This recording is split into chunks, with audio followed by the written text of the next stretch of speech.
Hello friends, I'm Shantanu, your coach, and now we are going to start another chapter called Interpretation of Statute.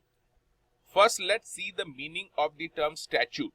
Statute is defined as the written will of the legislature, and it is also called the act enacted by the legislature.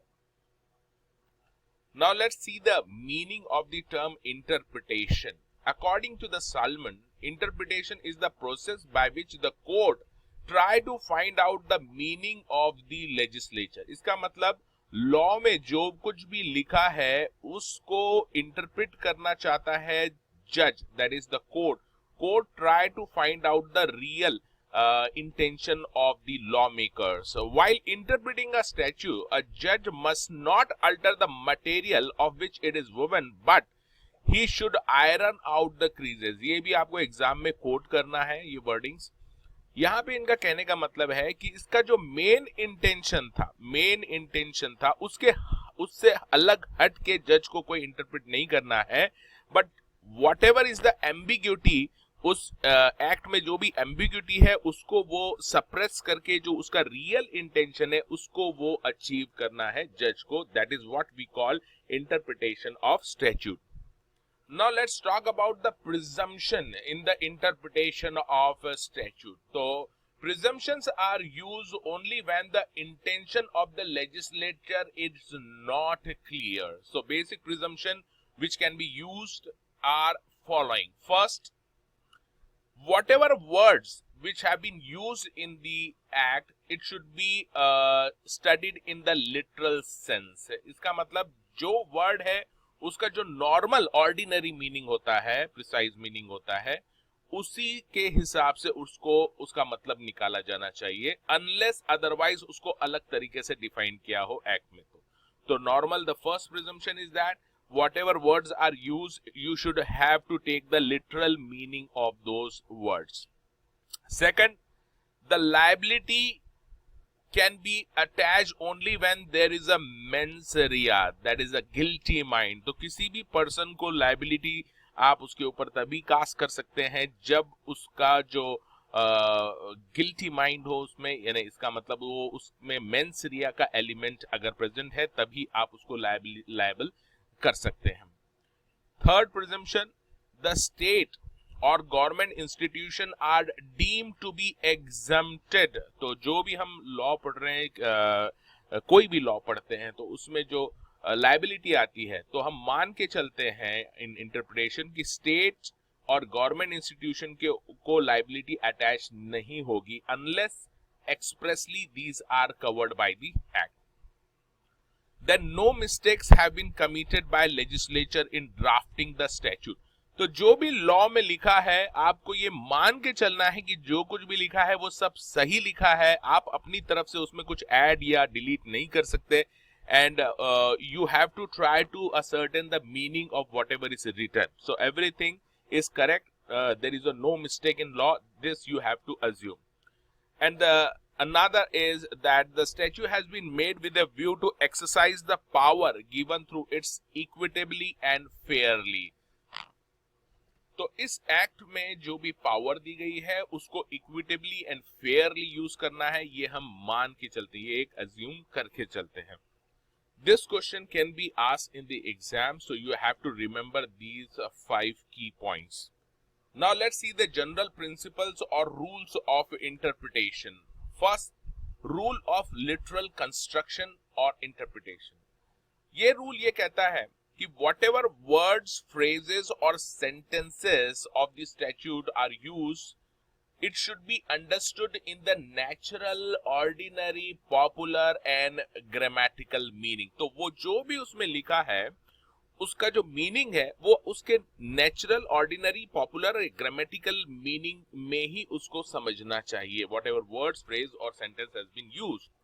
Now here grammatical or literal meaning means just normal meaning, natural meaning, except when the words are technical. तो अगर technical word use हुआ है तो उसको जो उसका technical meaning है वही आपको लेना है, otherwise उसका normal meaning लेना है. In simple word, if we see this rule gives a simple, straightforward and fair meaning. तो ये रूल कहता है कि आप कोई भी वर्ड्स यूज हुआ है लॉ में, उसका सिंपल, स्ट्रेट फॉरवर्ड और फेयर मीनिंग दीजिए उस वर्ड्स का. And this is also known as the golden और प्राइमरी रूल ऑफ इंटरप्रिटेशन. तो ये इस नाम से भी एग्जाम में पूछा जा सकता है, that what is the golden और primary rule of interpretation. Or it can be asked like what is the rule of literal construction. Now let's see the another rule. This is rule of reasonable construction. यानी reasonable meaning आप निकाल सकते हैं जो words use हुए हैं. और इसमें जो Latin phrase है ये आपको याद रखना, एग्जाम में ऐसे भी आ सकता है, doctrine of ut res magis valet quam paret. तो एग्जाम में ये किसी भी नाम से आ सकता है. So it says that the statute must be constructed reasonably. A construction should be rejected if it results in a hardship or serious inconvenience or injustice or absurdity, etc. तो ऐसे केस में आपको जो भी कंस्ट्रक्शन आपका आ रहा है उसको रिजेक्ट कर देना चाहिए.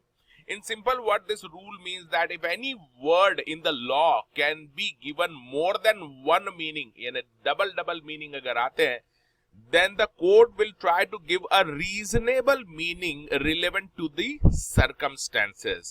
तो यहाँ पर दो again important words है. If litera legis, that is the letter of the law, is not clear, the interpretation must be ratio legis. ये आपको कोड भी करना है. If the litera legis, that is letter of the law, is not clear, the interpretation must be ratio legis. That is, interpretation should be according to the purpose, policy, object or spirit of the law. Now let's see the mischief rule, or it is also called Haddon's rule. Whenever the law is not clear, यानी जो भी law में लिखा है अगर वो clear नहीं है, उसके एक या एक से ज्यादा मीनिंग आ रहे हैं, या वो जो वर्ड्स यूज हुए हैं वो काफी एम्बिग्युअस हैं, कुछ क्लियर नहीं है, then in that case you have to use the interpretation rule that is called mischief rule. This rule simply says that whenever court will try to interpret the law, it should try to suppress the mischief and advance the remedy which is provided under the law. This rule, as I told you, it will be applicable whenever there is an ambiguity in the law. This mischief rules is also known as Haddon's rule because it was applied for the first time in Haddon's case. That is why it is popularly known as Haddon's rule also. Now let's see another rule which is known as harmonious construction. Harmonious construction, harmony होनी चाहिए. For example, इसको आप example से याद रखना. Let's say there are two sections. दो section है किसी act में, और ये दोनों के जो मीनिंग आ रहे हैं वो कॉन्ट्राडिक्टरी आ रहे हैं, एक दूसरे से अलग अलग मीनिंग बता रहे हैं, दोनों कॉन्ट्राडिक्शन है दोनों में. तो ऐसे में जज को ट्राई करना है कि it should try to give the apply the rule of harmonious construction. इसका मतलब है he should try to reconcile these two provisions and try to avoid the head-on clash between these two different sections which are contradictory to each other. So the judge should try to give the effect to both of these sections in such a way then there should be a harmonious construction, and it should try to avoid the head-on clash between these two sections. और अगर इसको और दूसरे तरीके से समझे तो इसको जज को ट्राई करना है कि जब कभी भी कॉन्ट्राडिक्टरी सेक्शन है तो वो उसका इंटरप्रिटेशन कुछ इस तरह से करे कि वो दोनों सेक्शंस का जो मीनिंग है वो उसको असाइन कर सके without any head on clash. That is दोनों का वो मान रख सके, इस तरह से उसको वो इंटरप्रेट करना है दोनों सेक्शंस को. Now let's see another rule which is called rule of adjudicem generis. इसका जो literal meaning होता है adjudicem generis का means of the same kind or species. इसका मतलब same group के जो wordings हैं उसको आपको इंटरप्रेट कैसे करना है. If general words, अब यहाँ पर कोई special word यूज हुआ है, specific words, और इसके आगे कोई जनरल वर्ड्स है, लेट्स से लाइक और so on. So these general words should be interpreted in the light of these specific words. So again it says that when the specific words which are used in the law are of one group, that is of one genus, then the general words which are used in that law should be restricted to that genus only. इसका मतलब उस group के words तक ही उन general laws का meaning restricted रहेगा, unless there is something to show that a wider meaning was intended. Now from exam point of view, if you want to write more in this, these are the conditions which should be satisfied for applying the rule of adjustum generis. The statute contain enumeration of specific words. Second, the member of enumeration constitute a class or category, or you can say group. The class or category is not exhausted by the enumeration, and the general term follow the enumeration, and there is no indication of different legislative intent. So ऐसे में जो general terms use हुई हैं, it should be interpreted in the light of the specific word which are used in the law. Now let's see the rule of exceptional construction or mandatory or directory provisions. Mandatory provision prescribes a substantive condition which must be strictly observed, whereas directive provision prescribes certain technical condition, and substantial compliance of these directory provision is sufficient unless it result in loss or prejudice to the other party.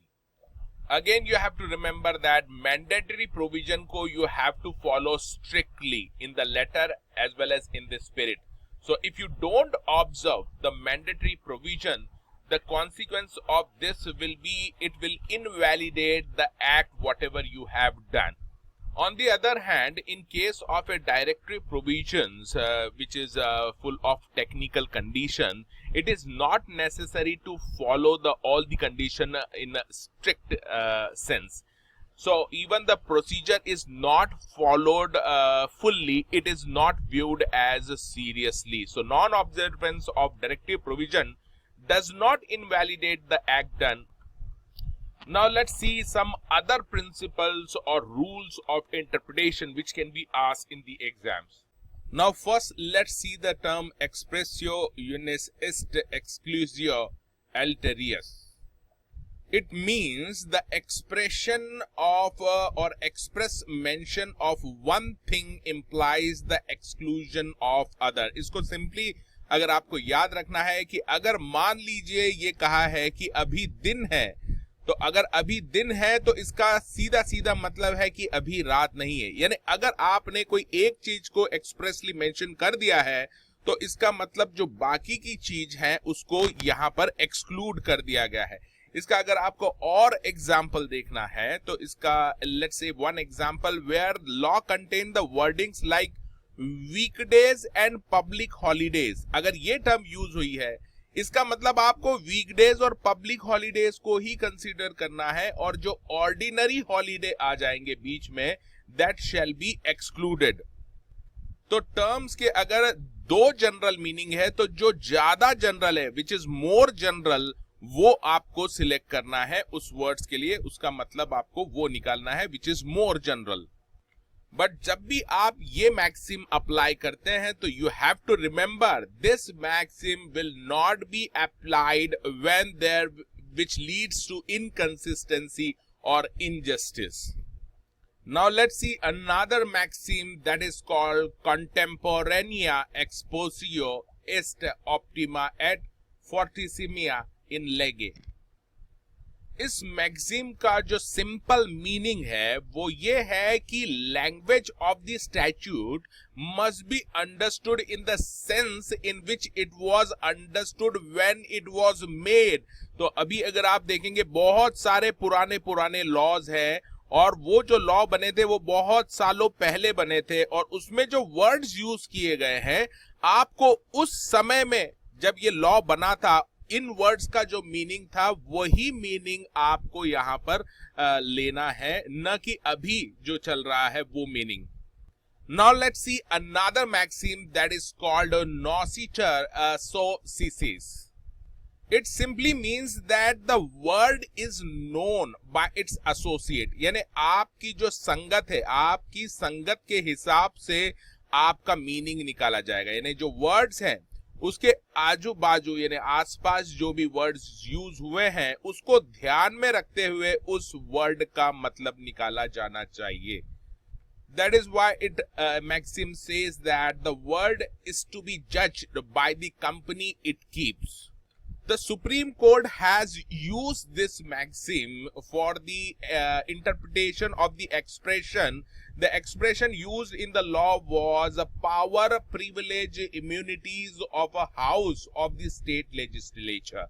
Here Supreme Court held that the word power, यानी ये जो word power use हुआ है यहाँ पे, it must take a color from the words which are in connection with it and that it should be construed refer not to legislative power.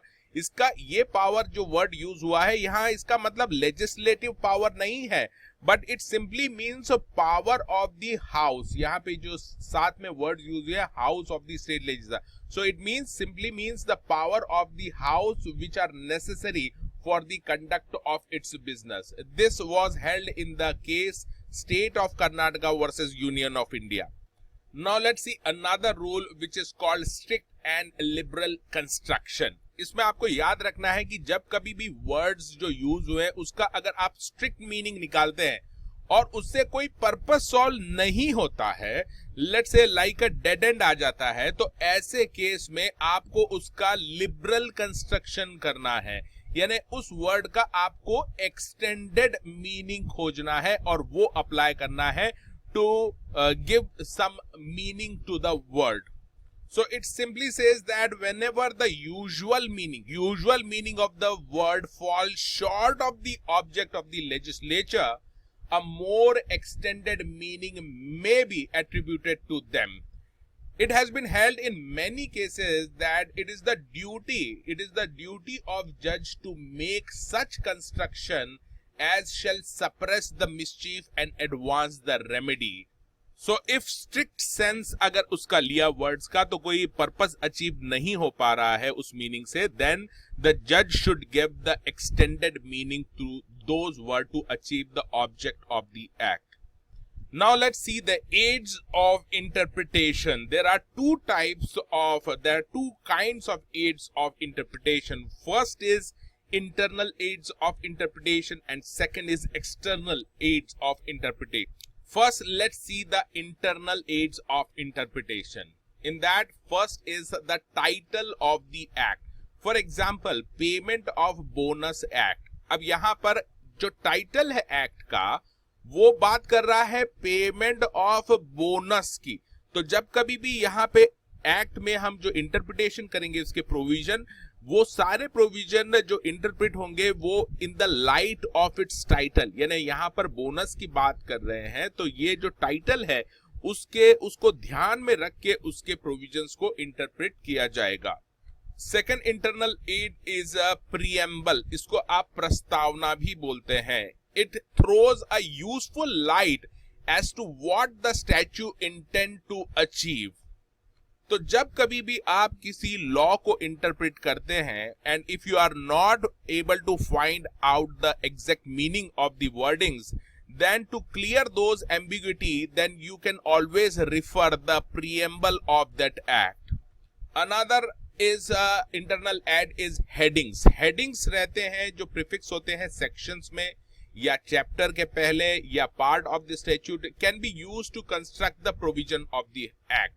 तो जब कभी भी आपको मीनिंग क्लियर नहीं होता है किसी सेक्शन का, तो आपको ऐसे में उस सेक्शन का जो मेन हेडिंग है उसको रिफर करते हुए उस सेक्शन के वर्डिंग्स को इंटरप्रेट करना चाहिए। Another internal aid is marginal notes. आपने देखा होगा, अगर आपने ओरिजिनल एक्ट्स देखे होंगे, बेयर एक्ट्स, तो साइड में सेक्शन के साइड में एक समरी दी रहती है, इसी को हम बोलते हैं marginal notes. So whenever there is any ambiguity in finding out the true meaning of whatever is written in the sections, then you can always refer the marginal notes for the interpretation. Another internal aid is the interpretation clauses, that is the definitions which are given under the act. तो जब कभी भी आपको किसी term का meaning पता करना है तो try to first see the definition which is given under the act for that word, and you should interpret that word accordingly as per the definition which is given under the act. Another internal aid is proviso. Proviso are various conditions which are appended to the section in an act. So a particular section will be applicable only if the conditions specified in the proviso are satisfied. So here first you have to check if there is any proviso in the act, then try to see whether the conditions are fulfilled in a particular case, then only you should refer the remaining part of that section. Another internal aid is illustration. Sometimes illustration to the sections are also attached in the act, and which also form part of the statute itself, and they serve a very useful handy tools to find out the meaning or intention of that section. Similarly, sometimes explanation is also attached to in the act, and this explanation is a part and parcel of that enactment. That is, ये law का ही part होता है और इस explanation को आप refer कर सकते हैं to find out the exact meaning of the law. Another internal aid is schedules. As you are aware, act के नीचे bottom में कुछ schedules रहते हैं जहां पर extra information दी हुई रहती है. तो schedule is a part of the state and must be read together for the purpose of construction. But if there is any conflict between the enactment and the schedule, then remember the enactment will prevail. That is, the provision of the act will always prevail over the schedules. इसके अलावा statement of objects and reason which are also described whenever the act is passed, उसका जो object है और reason क्या है वो parliament में वो fact रखे जाते हैं. You can also refer those statements of objects and reason to interpret the law. Now let's see the external aids of interpretation. First is the parliamentary history. तो जो जज रहते हैं वो पार्लियामेंट की जो हिस्ट्री रहती है, व्हाटएवर डिबेट्स जो हुआ था इस एक्ट को पास करने के लिए पार्लियामेंट में, या जो भी पेपर्स हैं उससे रिलेटेड या क्वेश्चंस पूछे गए थे, वो भी रेफर करते हैं जज to give the exact meaning of the words which are used in the law. Second, historical facts and circumstances. Sometimes judge also resort to see the historical facts which may be necessary to understand the subject matter of the statute. Third is reference to report of committee. Whenever the law is enacted, normally एक committee form होती है और वो committee के report के ऊपर, on the basis of that report of committee, law is enacted. तो judge also refer those reports of committee. And the fourth is reference to other statute. तो यहाँ पर जज रेफर करते हैं दूसरे स्टैच्यूट, यानी दूसरे जो लॉ हैं जो सेम सब्जेक्ट के ऊपर है, तो उनको भी जज रेफर करते हैं. और यहाँ पे बोला जाता है pari materia, that is statute dealing with the same subject matter, उनको आप रेफर कर सकते हैं to know the meaning of the words which are used in the act. For example, किसी लेबर एक्ट में, लेबर लॉ में word use हुआ है फैक्ट्री, और उस एक्ट में, उस लेबर एक्ट में वहां पर फैक्ट्री का मीनिंग नहीं है, तो जज can see the meaning of the factory as per the another labour law, that is factories act. Although this chapter is very small, but ये जो chapter है इसमें से at least 5 to 10 marks के question आपको एग्जाम में आ सकते हैं, तो इसको आप at least 1 या 2 बार जरूर रिवाइज कीजिए. And always try to write to the point as far as these questions are concerned which comes from this chapter.